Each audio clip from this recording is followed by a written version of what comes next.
Chief Haja is there. Hello. Hi. Hi, Ghalib. Thank you for that presentation. It was an absolutely brilliant presentation, and thank you for your service to humanity, Ghalib.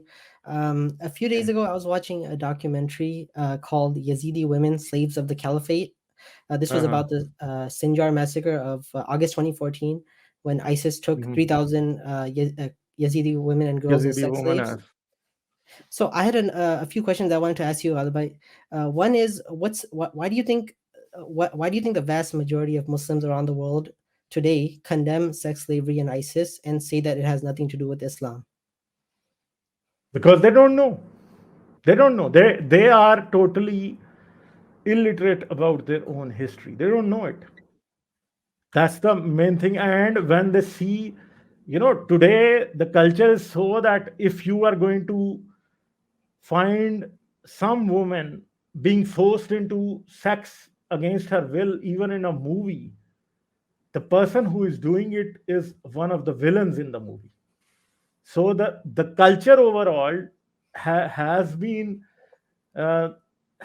so inclined towards condemning or looking at this kind of sexual behavior or this kind of behavior in such a negative light that no one would accept this. And even, there are movies made in Pakistan, India, all over the world where you would show bonded labor, or some chaudhary or some landlord, getting forced labor from people, and that would be extremely wrong because people would see it in that light. So it is not Quran that is teaching people that slavery is wrong. It is songs, movies, novels, books, laws, constitutions that is telling human beings that slavery is wrong today. So it's not Thank you, Alibai. Islam. Yeah. Yeah. Otherwise, I was born and raised in a very practicing Muslim family, and I went to Sunday school for many years and Islamic Sunday school, and I even attended private Islamic school and many seminars on various Islamic subjects. But what do you think is the reason why this topic was never discussed in any of my the lectures that I attended over many decades or 2 decades? Why do you think that Islamic scholars never bring up this issue to their Muslim audience? They bring it up, they touch it, and just let it go.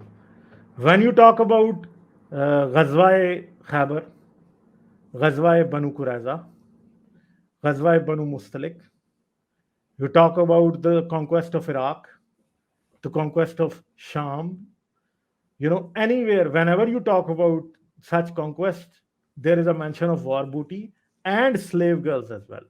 But they just touch and they just let it go. They don't emphasize on it that what was happening on it.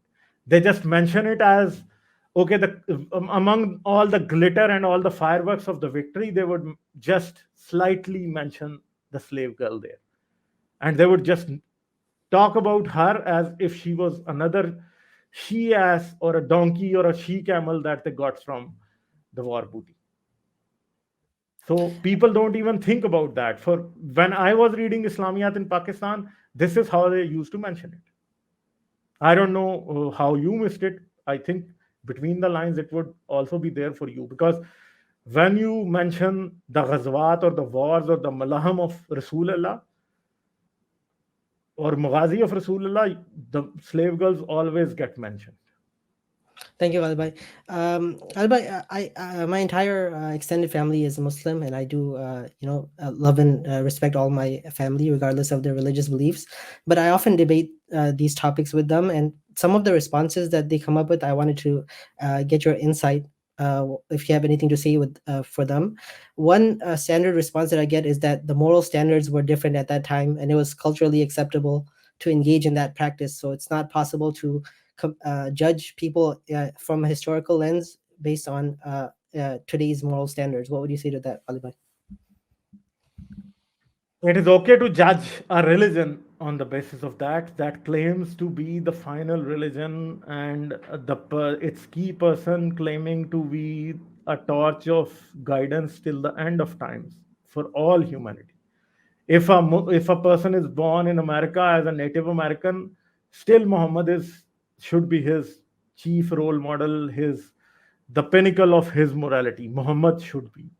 the pinnacle of his morality. If a person is born in Australian outback, even that person should look up to Muhammad for that. If a person is born in year 1985, he should look up to the Prophet Muhammad for moral guidance. If he is born in 1075, then he should also be looking to Prophet Muhammad. And if a person would be born in 2020, 2275, according to Islam, he should also look up to Prophet Muhammad for guidance. So if they say that, using an argument that it happened in history and that time everyone was doing that, then if Prophet Muhammad belongs to the common lot of that time, then why are you following him?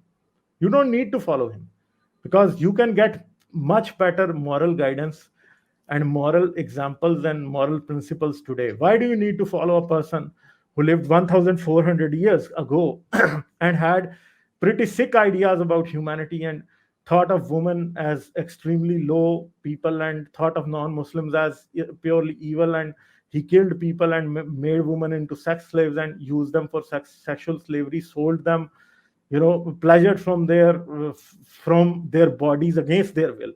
So why do you want to have him as a moral example for you? Why do you want to set your moral bar so low? Why do you want that? Ghalib So bhai, this is the when question that they have to answer, but they wouldn't ever understand. Some of them do, but most of them don't. Ghalib bhai, when I raise this topic, then why do they get angry at me instead of their prophet's actions? Ghalib bhai.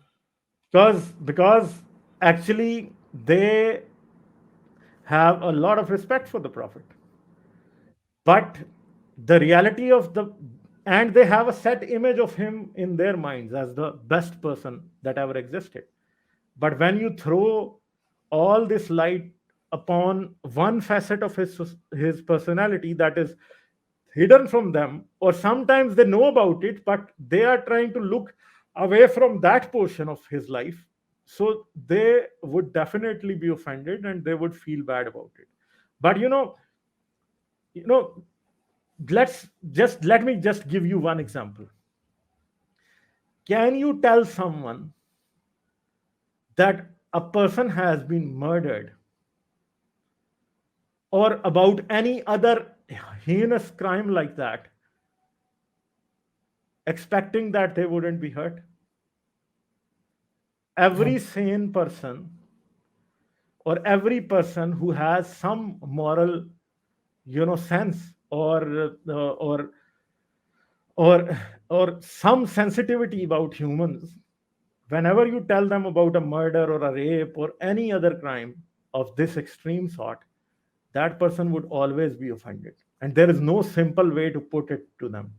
So it feels like a blunt weapon that hits someone, but the reality is that you cannot sugarcoat a rape, you cannot sugarcoat a murder, you cannot sugarcoat such horrible crimes, and it, and even if someone tries to sugarcoat these things, it is dishonest, because sugarcoating a crime is the biggest dishonesty a person can do, because crimes should always be portrayed as they were, because otherwise their severity would be overlooked, and that leads to injustice. So that's why, even if they are offended, we cannot sugarcoat it, we cannot hide it from them, we have to explain it to them.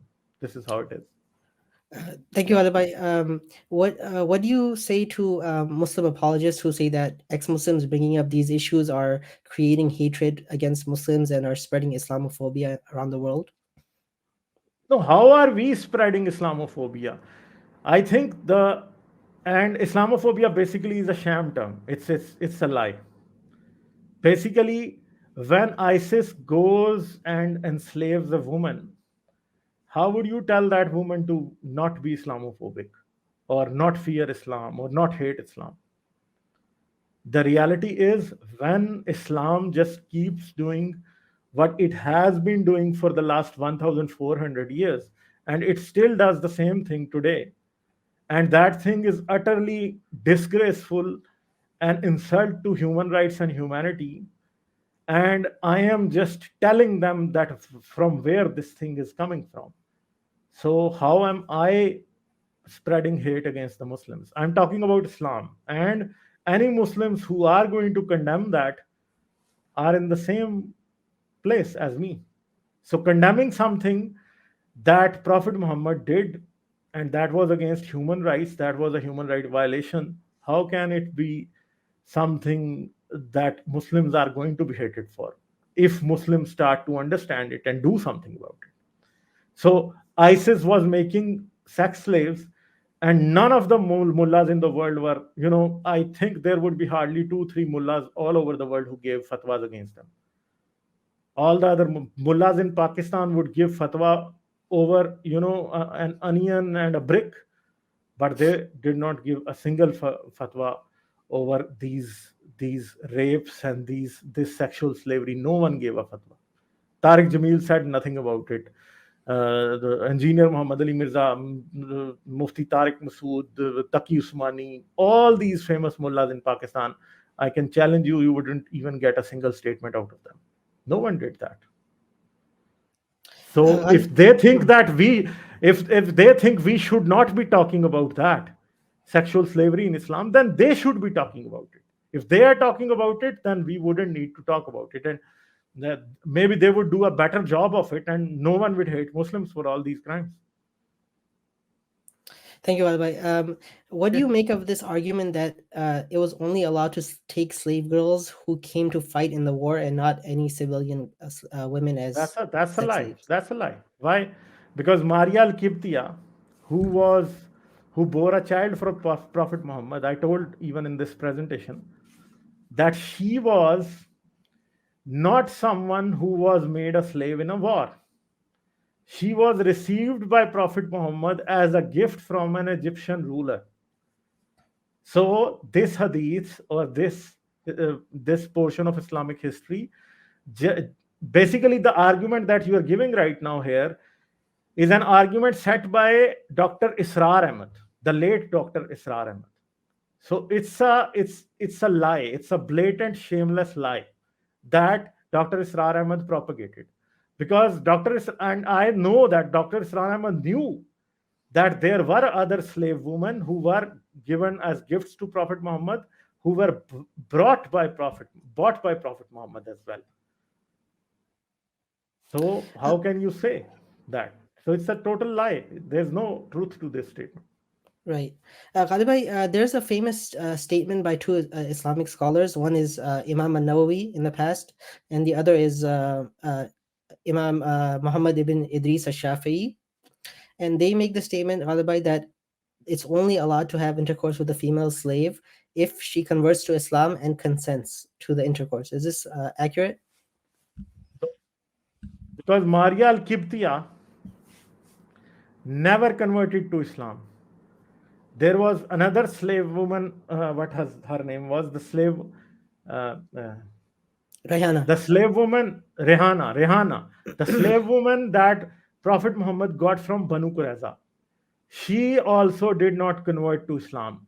And even in the Islamic stories where she converts to Islam, she converts much later. And Prophet Muhammad was having sex with her. And Maria al-Kibtiya was known as a Kibti because Kibti is Coptic. So she was a Coptic Christian. She was Egyptian Coptic Christian. And Prophet Muhammad was having sex with her. She was not a wife. And even the Prophet Muhammad did not even marry her later.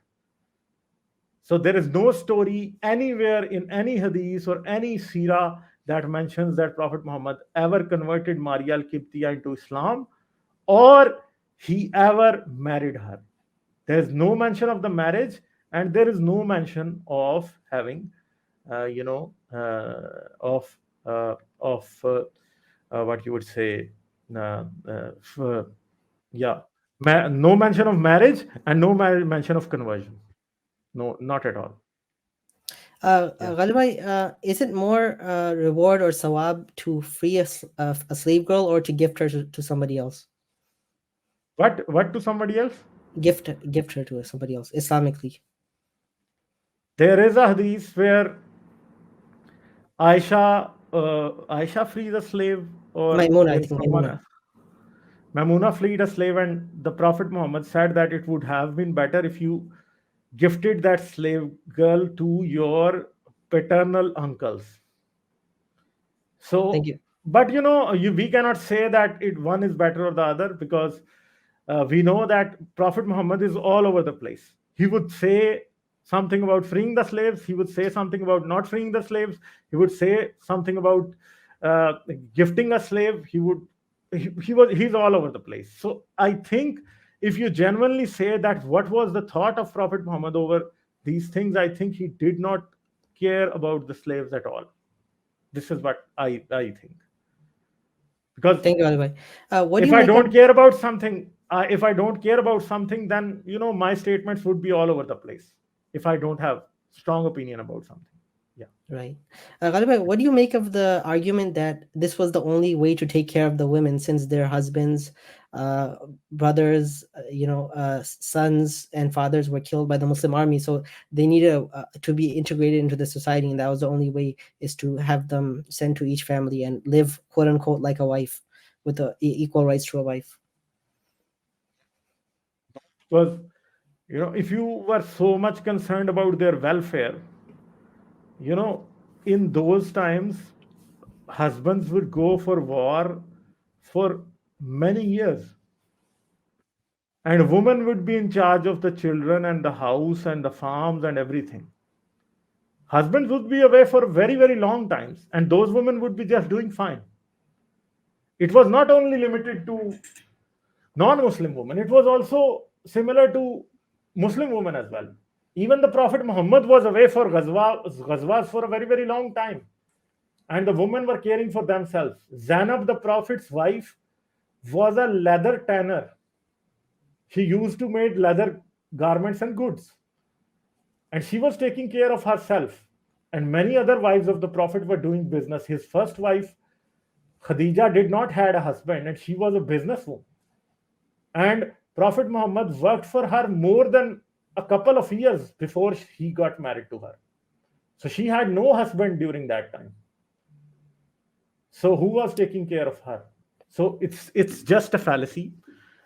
Women at that time were absolutely capable of taking care of themselves, even if their husbands were killed in war. Or because death rates were so high at that time that anyone could die at that time, anytime. Why? Because there is diseases and everything. So widows were still in the society, and it was not like if a man died, his wife was starving. No, she was still alive, and she was taking care of herself and her children as well. So this is just a fallacy, a total blatant lie. That's all. Yeah. Ghalib, there's a very famous Islamic scholar who passed away about 20 years ago. His name is Sheikh Muhammad ibn Salih Al Uthaymeen from Saudi Arabia. And there was a war going on in the 90s, the Bosnian Civil War. And there was a group of Uh-huh. Muslims. There was a group of Muslims that captured. Bosnian Muslim Yes, sir. civil war. Bosnian Civil War in the 1990s. And there was a group of Muslim soldiers who captured a group of Christian women, and they wrote to Sheikh Ibn al Uthaymeen asking that can we use these women as sex slaves?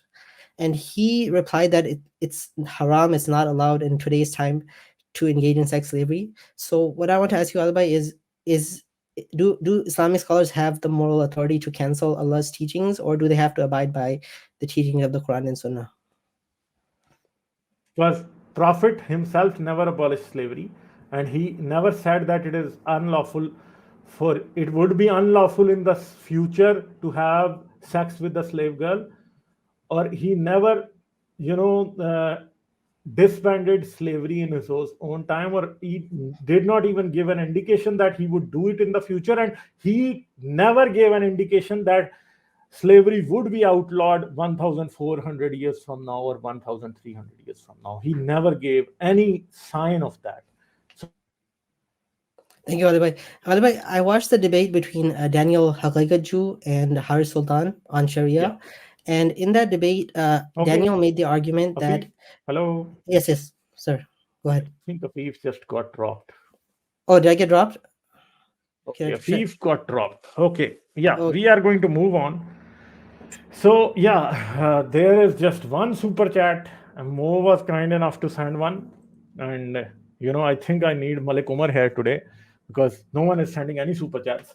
So Arabia still continues slavery under the name of work visa through local Arabs. Exactly, Ikama basically is a kind of slavery tradition going on. So yeah, Fif is back, and we are just going to conclude from him and move sure, on to the next caller. Yeah, sure, yeah, Ghalib. Fif. So can you conclude now? Yeah, Yeah, yes, sir. if you I just had one final question, Ghalib. There was an open letter written to Abu Bakr al-Baghdadi, who was the head of ISIS. It was a 23-page open letter. It's still online, and it had 126 signatories from around the world, including Abdullah bin Bay'ah, Hamza Yusuf, and Yasser Qadi. And they wrote that for over a century that all the Islamic scholars in the world have ijma or consensus that sexual slavery is no longer allowed in Islam. And they said to him, quote, "You have spread corruption and lewdness on the earth." So what I wanted to ask you, Albay, is does someone who condemns the teachings of Allah remain a Muslim? no, no. And if Yasir Qazi is saying that slavery is no longer allowed and it has happened through the ijma of the ummah, this is not something that can be arrived upon by ijma, because this is hududullah. And Prophet in his life, or Khulfai Rashidin in their lives, or even the caliphs that came afterwards, never abolished it. Even the last caliph who was termed as caliph, whose caliphate was abolished in the early 20th century by the British when they took over the Ottoman Empire, he never abolished slavery. Thank you, sir. Albay. That's basically what I had.